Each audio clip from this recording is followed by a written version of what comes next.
भौवीजाङ्कुर्जनना भौवीजाङ्कुर्जनना रागाद्याक्षयमुपागता यस्य ब्रह्मा वा विष्णुर्वा हरो जिनो वा नमस्तस्मै। जो विद्यादिसागर सुधी जो विद्यादि सागर सुधी गुरु हैं हितैषी शुद्धात्म में निरत नित्य हितोपदेशी। वे पाप ग्रीष्म ऋतु में जल हैं सयाने पूजूं उन्हें सतत केवल ज्ञान पाने पूजूं उन्हें सतत केवल ज्ञान पाने। बोलिए देवादिदेव 1000 श्री पार्श्वनाथ भगवान की। परम पूज्य आचार्य परमेष्ठी गुरुदेव श्री विद्यासागर जी महामुनिराज की। परम पूज्य निर्यापक श्रमण मुनि श्री योग सागर जी महाराज की। नगर गौरव निर्यापक श्रमण मुनि श्री वीर सागर जी महाराज की जय। साधर्मी मुनि श्री अतुल सागर जी, निश्चिम सागर जी, शाश्वत सागर जी महाराज की। नगर गौरव मुनि श्री निसंग सागर जी महाराज की। परम पूजनीय मुनि श्री सौम्य सागर जी महाराज की। समस्त आचार्य संघ की। इस संसार का नियंता हर वो प्राणी जिसको अपने कर्मों पर नियंत्रण नहीं है, किसी दूसरे को मानने का प्रयास करता है। संसार का कोई नियंता होगा जो हम सबको नियंत्रित करके वैसे वैसे कुछ अपने स्वांग रचने के लिए कारण बनता है। लेकिन कौन हमें नचाता है, कौन हमें रचाता है और कौन हमें सजाता है, इस बारे में जब गहराई से अध्ययन किया जाता है तो पहली चीज़ तो ये सामने आती है कि नाम कर्म के उदय में ये शरीर मिला है।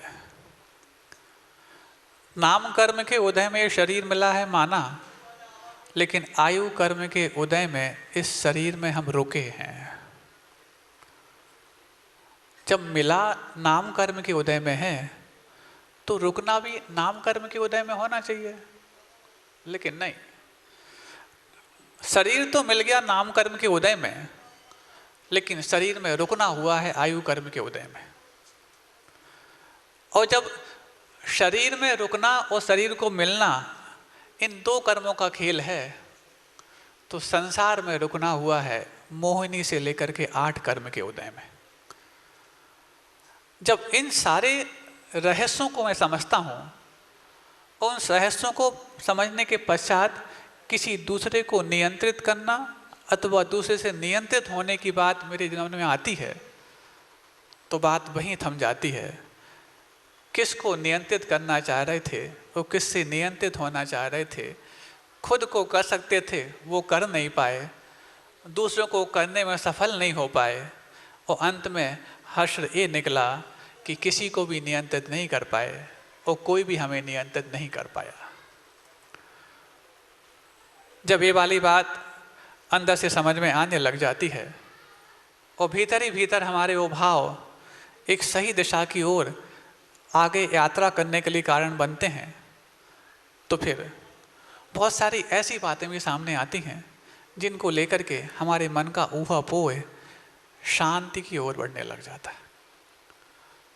कई बार ऐसे दिन भर में निमित्त मिलते हैं जिन निमित्तों को देख करके ऐसा लगता है ऐसा यदि हुआ तो ऐसा हो जाना चाहिए था, हमारे अनुमान वहाँ पर उन निमित्तों को लेकर के इतने जल्दी तैयार होते हैं कि और किसी अन्य चीज़ में हमारे अनुमान तो क्या, तथ्यों को भी सामने लग दिया जाए तो विश्वास नहीं होता, लेकिन हमारे बनाए हुए मंसूबों अथवा अनुमानों के लिए हम ऐसे विश्वसनीय निमित्त ढूंढते हैं और उन पर ऐसा छायक समझने विश्वास करते हैं, लेकिन जब वो छायक तो क्या हमारे लिए किसी आसपास छाने लायक भी नहीं बनते, तो फिर लगता है कि पता नहीं क्या करना चाहते हैं और क्या हो जाता है। ऐसा हर व्यक्ति के जीवन में हो रहा होता है। वो सोचता है मैं आज इसको नियंत्रित कर लूँ वो ठीक हो जाएगा। तुम क्या किसको नियंत्रित करोगे? अरे जिनके चरणों में जाकर के हम नियंत्रित होने की भावना भाते हैं, और कल जैसे बताया कि नागपुर वाले उनके चरणों में परसों भी गए, कल भी गए, वो नियंत्रित होने, आप ही हमें बताओ, हमें रास्ता आप ही बताओ, और नियंत्रित होने की भावना रखी। उसके पश्चात वो भी कहते हैं मैं तो खुद को नियंत्रित करने के लिए निकला हूँ, तुम यदि मुझे देख करके खुद को नियंत्रित करना चाहते हो तो आ जाओ, साथ हो जाओ, नहीं है तो तुम नागपुर जाओ, हम कहीं और जा रहे हैं। खुद को नियंत्रित करने की बात। अब इतने बड़े गुरुदेव के इस भाव को भी हम नहीं पहचान पा रहे हैं और दूसरों को नियंत्रित करने का दंभ करना चाहते हैं। कैसी नासमझी है। जब उन्होंने भी उन सब को जहाँ पर कुछ विसंगतियाँ आती हैं उन सबको भी क्लीन चिट देने का भाव कर लिया है, तो हम किसको किसकी अदालत में खड़ा करके और दोषी सिद्ध करना चाहते हैं? किसकी अदालत में बताओ? जहाँ पर तुम अपनी बात रख सकते थे वहाँ पर उस व्यक्ति को निर्दोष साबित हो सकता है, कर दिया। और जहाँ पर तुम्हारी बात से वकील बनाते हैं और तुम्हें बनाते हैं, उनकी बात में आकर के तुम खुद को बनाए जा रहे हो और ठगे जा रहे हो। अब तो कम से कम तुम्हें बुद्धि आ जाए। हमें मालूम है कि जिनको ये बात सुननी चाहिए वो यहाँ नहीं आ पाते।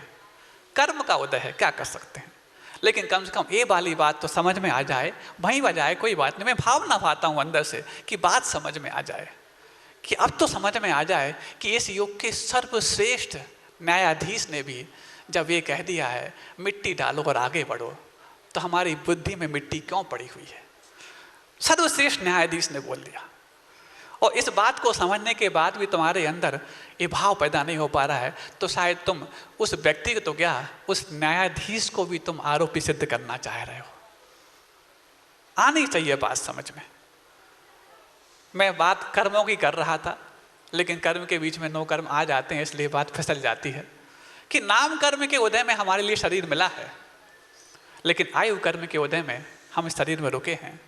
लेकिन एक वो मात्र मोहिनी कर्म है जिस मोहिनी कर्म के कारण इस शरीर और संसार इन दोनों में रुकने का मेरा स्वयं का मकसद बन गया है।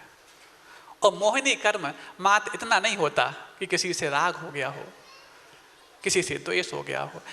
यूँ तो राग और द्वेषात्मक ही है पूरा मोहिनी कर्म। उसके भले ही 28 प्रकृतियाँ होती हैं, लेकिन उस 28 प्रकृतियों में कुछ रागात्मक हैं, कुछ द्वेषात्मक हैं। उसमें भी मूल से जो 4 हैं, क्रोध, मान, माया, लोभ, उसमें से क्रोध और मान ये द्वेषात्मक है, माया और लोभ ये रागात्मक है। अब इन दोनों का जो अपने आप में क्या बोलते हैं, कठपुतलियाँ जो हैं, कठपुतलियों के दोनों जो हाथ होते हैं, नचाने वाला मेरा स्वयं का वो आत्म तत्व होता है। कभी इस तरफ के हाथ को उठा देता है, वो काले धागे दिखते नहीं हैं, कभी इस तरफ के हाथ को वो उठा देता है, और हम समझते हैं कि पता नहीं कौन नचा रहा है। नचाने वाला ऊपर वाला नहीं, भीतर वाला है। ये कहने में आता है कि ऊपर वाला पांसा फेंके, नीचे चलते दांव, कभी धूप कभी छाँव, ऐसा है ही नहीं है। भीतर वाला पांसा फेंके, बाहर चलते दांव, कभी धूप कभी छाँव। अब भीतर वाले को नियंत्रित कर लो तो हर जगह, हर भीषण गर्मी में भी छाँव है, और जब ठिठुरन लगे तो आपके लिए सुहानी धूप निकल करके सामने आ जाएगी। बशर्ते कि हम अपने उस मोहिनी कर्म को पहचान पाएं। और जिन्होंने इस मोह को छोड़ दिया है, इस मोह को प्रताड़ित करने में दिन रात लगे हैं, उनके पास भी जाकर के यदि हमारे अंदर अपनी मोह की उन जंजीरों को, उन श्रृंखलाओं को तोड़ने का भाव पैदा नहीं हो पा रहा है, तो फिर कब होगा? कौन सा हमने ऐसे कर्म का बंधन कर लिया है जो इतनी सारी बातों को समझने के बाद भी और ऐसे गुरुओं का सानिध्य पाने के बाद भी हमारे अंदर वो प्रेरणा प्राप्त नहीं हो पा रही है कि हम अपने उस मोह को थोड़ा झटका लगाएं। उसके झटके से अपने आप ग्रसित पा रहे हैं, लेकिन उसको झटका कब लगाएंगे? ऐसा कौन सा हमने कर्म का बंध कर डाला है? कहीं आयु कर्म का बंध तो नहीं कर डाला? और यदि आयु कर्म का बंध अभी नहीं हुआ है, सावधान हो जाओ, चेत जाओ। अब तो कम से कम तुम्हारे लिए पूरी समाज भावना कर रही है, तुम चेत जाओ। तुम्हारे लिए गुरुदेव का इतना बड़ा संकेत मिल चुका है, तुम चेत जाओ। तुम्हारे लिए सब कुछ ऐसे गुरु बार बार प्रयास कर रहे हैं, तुम चेत जाओ। तुम्हारे ऊपर कितने लोगों की अनुकंपा है, आत्मीयता है, तब तो तुम्हारे भले की भावना कर रहे हैं। तुम्हारे प्रति किसी का द्वेष नहीं है, तुम्हारे भले की भावना है। तुम्हारे भले की भावना इससे ज़्यादा है कि कई बार मेरा भला हो या ना हो, बाद में हो जाए, मैं बाद में प्रयास कर लूँगा, लेकिन तुम्हारा भला पहले हो जाए, क्योंकि तुम्हारे एक के भले नहीं होने से कई लोगों का भला रुका हुआ है। ये चिंता और पीड़ा होने लग जाती है। इस पीड़ा को कब समझोगे तुम? कब तुम्हारे अंदर वो चेतना प्राप्त हो पाएगी? मैं मानता हूँ शायद वो व्यक्ति यहाँ नहीं होंगे, लेकिन उनकी चेतना यहाँ तक होगी तब तो मेरे लिए शब्द बोलने के लिए कारण बन गई। उनके प्रति बहुत आत्मीयता है मेरी, बहुत करुणा है, बहुत अंदर से अनुकंपा है। अब तो हो जाओ, अब तो शांत हो जाओ। लेकिन फिर भी जैसा पुण्य होगा, जैसा अब सबका सामूहिक पुण्य होगा, वैसा वो काम होने वाला है। पता नहीं कहाँ जाकर के वो भाव कब रुक जाए, कहाँ जाकर के शरीर का सद्भाव खत्म हो जाए। इस शरीर का सद्भाव खत्म हो, तुम्हारे भाव कहीं रुक जाएं, उसके पहले तुम्हारी चेतना को एक बार वो प्रभाव पड़ जाए, जो अभी तक जो अंदर होने वाली आत्मीयता का अभाव था, वो हमेशा के लिए शांत हो जाए।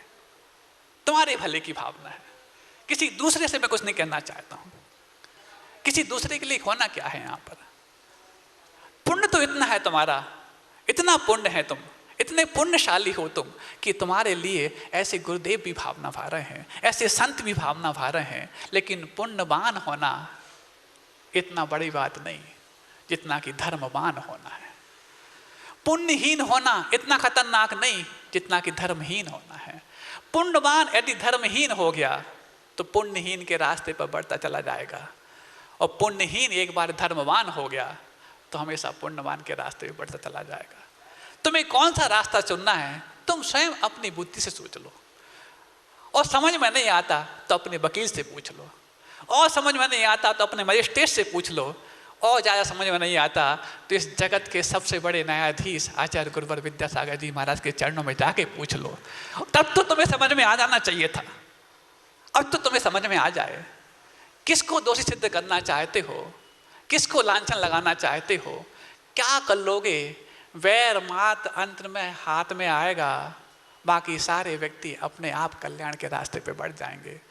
तुमने सब कुछ करने के बाद अपने हाथ में बैर ले लिया, कौन सी बड़ी बहादुरी कर दी। जबकि तुम्हारे हाथ बैर ना लग जाए इसके लिए इतने लोग तैयार खड़े हैं, तुम बैर मत करो। कितने लोगों को तुम्हारे प्रति एक आत्मीयता है, एक दिली आत्मीयता है। हमें लगता है इतनी आत्मीयता तो सज्जन पुरुष के प्रति भी किसी की नहीं होती जितनी तुम्हारे प्रति है। कब सुधरोगे, कब मानोगे, कितना समय और चाहिए, और किन किन चीज़ों को तुम मकसद में रखते हुए इन सब चीज़ों को टालते जा रहे हो। कौन सी मंशा है और कौन है तुम्हारी मंशा को दूषित करने वाला। खैर, ये सब भाव किसी एक व्यक्ति विशेष के नहीं कर रहा हूं मैं, हर व्यक्ति के मन में कुछ ना कुछ ऐसे भाव हुआ करते हैं। ये सांसारिक बातें हैं, उस संसार में रह के सांसारिक बातें हुआ करती हैं। लेकिन कल वो दिन था जब गुरुदेव की कृपा नागपुर वालों पे ऐसी बरसी कि उनने कह दिया कि तुम बरसों की जो कुछ भी अपनी तरसने वाली बात थी उसको छोड़ जाओ। और पानी ऐसा बरसाया कि सारे दोस्त धुल जाएं, तुम्हारे दुराभाव धुल जाएं, और सबके लिए ऐसी आत्मीयता दे दी। सोचो क्या पड़ा है उनके लिए, तुम कुछ भी करते जाओ। क्या पड़ा है, तुम अल्लाह तुम्हें वकीलों को पैसा खर्च करते जाओ। अरे वो पैसा बचा करके यदि जनालय में लगा देते तो तुम्हारा भी भला हो जाता, और हजारों वर्षों के लिए होने वाले जो भले की मंडल लेने आने वाले होते उनका भी भला हो जाता। लेकिन तुम तो लगाने में लगे हो वकीलों को, तुम तो लगाने में लगे हो अपने सीए को। कैसी बुद्धि हो गई, कहाँ लगाना चाहिए था। पाप से कमा गया था, कम से कम पुण्य में लग जाता, लेकिन पाप से ही कमाया और पापियों में लगाना चाह रहे हो। कैसी बुद्धि है, और इसमें अपनी वीरता मान रहे हो। उसको दोषी सिद्ध करना है मेरे लिए। वो सिद्ध हो जाए दोषी, फिर उसके बाद मेरा पैसा सब जगह लग जाएगा। करने वाले के दोष कहने वाले में बहुत जल्दी आते हैं, एक गुरुदेव की पंक्ति है। एक बार और सुन लो। हर व्यक्ति अपने अपने अंदर ढूंढना, मैं किसी व्यक्ति विशेष की बात कर रहा हूं ये मत सोचना। करने वाले के दोष कहने वाले में बहुत जल्दी आ जाते हैं। क्योंकि कल तक जो मैंने उसका दोष देखा था, मैं आश्चर्यचकित था। अरे तुम ऐसा करते हो, तुम झूठ बोलते हो, तुम ऐसा करते हो, तुम हिंसा करते हो, ये करते हो। 5 ही तो पाप है, दोष 5 प्रकार के अलावा छठवा कौन सा होता है? ये 5 ही दोष होते हैं, हिंसा, झूठ, चोरी, कुशील, परिग्रह। इन 5 पापों में किसी एक पाप को करते देखा, अरे तुम इतनी हिंसा करती, तो पहली बार तो देखते वक्त हमारे लिए ऑड फील हुआ, तब तो हम आश्चर्यचकित हुए गए। लेकिन उसके पश्चात जब हम उसको कहने लग गए, अरे वो तो हिंसा करता, अरे वो तो झूठ बोलता, अब ये कहते कहते कहते उस पाप के प्रति हम बहुत कॉमन हो गए। और जिस चीज़ के प्रति हम कॉमन हो गए, उस चीज़ को हमारे अंदर आने की संभावना हमने बहुत जल्दी की, हमने वो सुराख पैदा कर दिए कि अब वो हमारे अंदर प्रवेश कर जाएंगे। कल तक जब उनसे और थे, हम डरते थे पापों से, लेकिन कहते कहते उन पापों से इतने हम घुल मिल गए कि किए थे उस व्यक्ति ने, लेकिन हमारे अंदर आने के हमने सुराख खोल दिए। अब हम भी उसी के बराबर बल्कि उससे भी ज़्यादा पापी होने के कगार में खड़े हो जाएंगे। करने वाले के दोष कहने वाले में बहुत जल्दी आ जाते हैं। तुम कहना बंद कर दो। और जहाँ तक हमें अपने आप को सामने वाले को आरोपी सिद्ध करना था, हमने कर दिया। उसके बाद भी यदि उन्होंने ये कहा है कि नहीं ये अलग है, ये अलग है, उसकी पर्याय वो अलग थी। लापरवाही चूक कहाँ नहीं हो जाती, लेकिन वो लापरवाही की पर्याय थी, आज सजगता की पर्याय है। तुम सजगता की पर्याय को अपना पुरस्कार दो, ना कि लापरवाही की पर्याय को तुम तिरस्कार करो। आगे बढ़ गया है। यदि कोई व्यक्ति बुखार की अवस्था में ये कह देता है, क्या कह देता है? तुम ऐसा ऐसा वैसा अपशब्द बोल देता है। हमारा बच्चा ही क्यों ना हो, तेज 105 106 का बुखार हो और अपशब्द कह रहा हो, तो अपन उसको ये मान के क्लीन चिट देते हैं, इसका दोष नहीं है, इसकी बुखार का दोष है। बुखार उतर जाएगा तो अपना हमारे पैर पड़ने लग जाएगा, तो उसके हम माथे पर ठंडी पट्टी रखते हैं। लेकिन अपने बच्चे के प्रति इतनी आत्मीयता रखते हो, तो ये भी तो गुरुदेव के भक्त हैं, ये भी तो गुरुदेव के बालक वत ऐसे शिष्य हैं जिनके ऊपर तुम अपने अच्छी आत्मीयता की ठंडी पट्टी रख दोगे, तो वो भी तुम्हारे साथ वैसा ही पेश आएगा जैसा तुम्हारा स्वयं का घर का बच्चा पेश आता है। इतना नहीं कर सकते तुम, इतनी नहीं कर पाई, तो हमें लगता है गुरुदेव की बरगणाओं को जो आज पूरे नागपुर में बरस रही हैं, आपको लगता हो गुरुदेव उस वक्त वहाँ जा रहे हैं? ऐसा नहीं है। उनका आभा मंडल इतना ज़बरदस्त है, मैंने भी कई बार बता चुका हूँ कि आज नागपुर पूरा का पूरा गुरुदेव के आभा मंडल के बहुत भीतर है। इस आभा मंडल में आने के बाद भी यदि आपके अंदर की चेतना जागृत नहीं हो पा रही है, तो फिर जागृत करने के लिए क्या तीर्थंकरों के पादमूल में जाओगे? अरे जिसकी बुद्धि मारीची जैसी हो जाती है, वो तो फिर तीर्थंकर के पादमूल से भी बाहर निकल जाता है। और जिसकी बुद्धि उस सिंह जैसी हो जाती है कि सिंह में भी भले ही हाथ खून से सने हों, लेकिन 2-4 रिद्धिधारी मुनिराज जब सामने आते हैं तो खून से सने हुए हाथों को हाथ जोड़ करके और आंखों में खून नहीं पानी बहाने लग जाता है। वो तो सिंह है, उसकी क्रूरता भी वीतरागता को देख करके पानी बहाने लायक हो जाती है। अरे तुम तो नरसिंह हो, तुम्हारे अंदर तो इतनी क्रूरता नहीं हो सकती, कम से कम तुम्हारा अंदर का खून शांत हो जाए, आंखों से पानी आए या ना आ पाए, कम से कम गुरुदेव की बात को पहचानने के लिए हमारे लिए जीवन में वो प्राण तो आ पाएँ, जिन प्राणों को आज तक हम नहीं पा करके इतनी बड़ी पूंजी को, इतनी बड़ी निधि को हम अवहेलना के साथ जोड़ते रहे थे। पता नहीं आज मैं क्या सोच के बैठा था, क्या भाव आ गए, क्यों आ गए पता नहीं। मैं कुछ और सोच करके आया था, आज बात ये आ गई। होता है जब अंतर से 2 व्यक्ति होते हैं, वो व्यक्ति सबसे ज़्यादा आपके लिए अंदर से हर्ट करता है जिसके प्रति पहले आपका विश्वास ना हो और अचानक वो विश्वसनीय बन बैठे। और दूसरा व्यक्ति वो जो अभी तक विश्वास पात्र था हो और आज विश्वासघात कर दे। ये दोनों ही व्यक्ति आपको हर्ट करते हैं। जो अभी तक अविश्वसनीय था अचानक विश्वास पात्र बन जाए, और जो अभी तक विश्वास पात्र था अचानक अविश्वसनीय बन जाए। ये दोनों व्यक्ति आपको अंदर तक झकझोरने वाले होते हैं, लेकिन इन दो में से कौन मिल जाए जो आपके अंदर से खुशी के आंसू बाहर लाता है, आप उसको पकड़ लो। जो अभी तक अविश्वसनीय था आज विश्वास पात्र बन जाता है तो आपकी आंखों से खुशी के आंसू बहाता है, और जो अभी तक विश्वास पात्र था जब वो विश्वासघाती बन जाता है तो आपकी आंखों से गमों के पानी बहाने के लायक बन जाता है। तुम्हें कौन से व्यक्ति को चुनना है? गुरुदेव के आभा मंडल में आकर के तो विश्वासघाती भी विश्वास पात्र बन जाते हैं। अब उनमें तुम्हारे अंदर विश्वास पात्र की दृष्टि हो तब तो तुम देख पाओगे, नहीं है तो फिर क्या, वही है। कुछ दिन बाद वैसे ही आपका नागपुर जो है ना अस्पतालों का हब बन चुका है। जैसे कोटा एजुकेशनल हब है, ऐसे ही आपका नागपुर मेडिकल हब है। मेडिकल हब क्यों कहें हम उसको? अस्पतालों का हब। महाराज मेडिकल हब कहो तो थोड़ा सा अच्छा लगता है कि हमारे यहाँ मेडिकल सुविधाएं ज़्यादा हैं, और हम उसको भी अस्पतालों का हब बोल दें तो क्या लगता है यहाँ पर मरीज ज़्यादा हैं। मेडिकल सुविधाएं ज़्यादा हैं कि मरीज ज़्यादा हैं?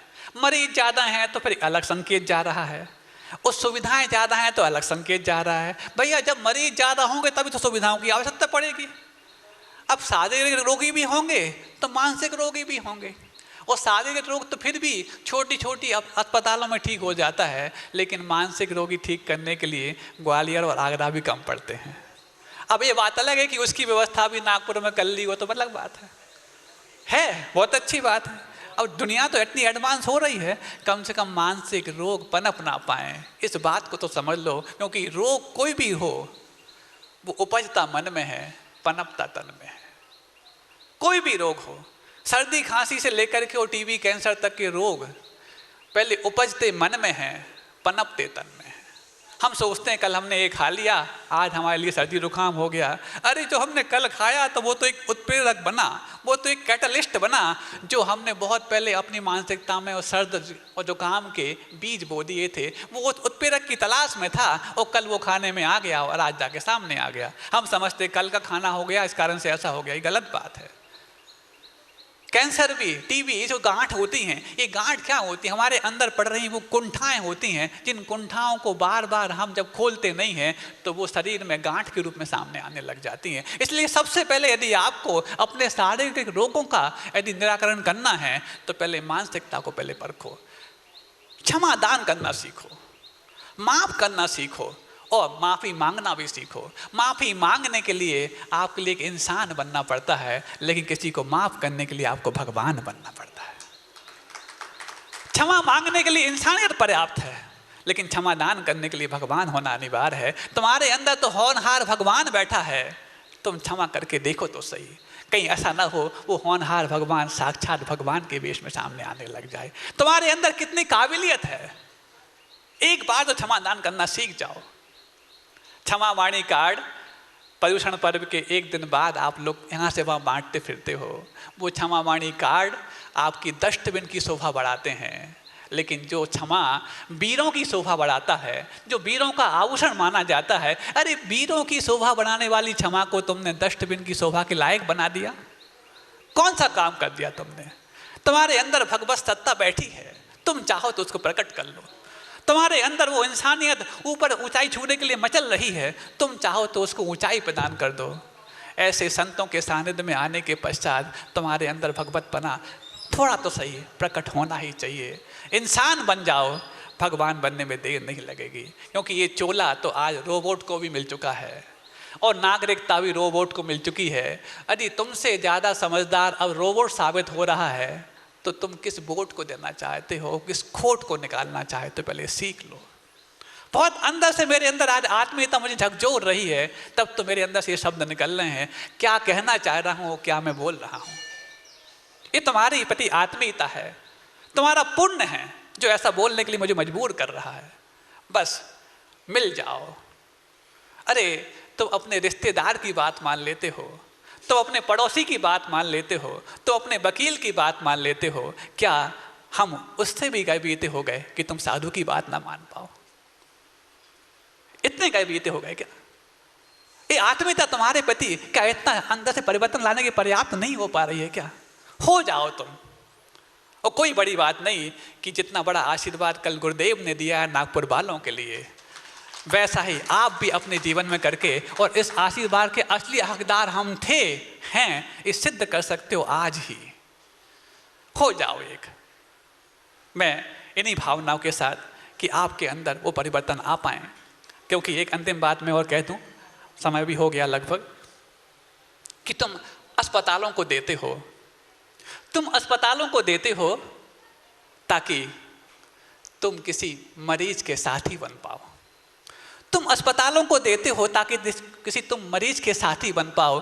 तुम अनाथ आश्रम को देते हो ताकि तुम किसी दीन की लाठी बन पाओ।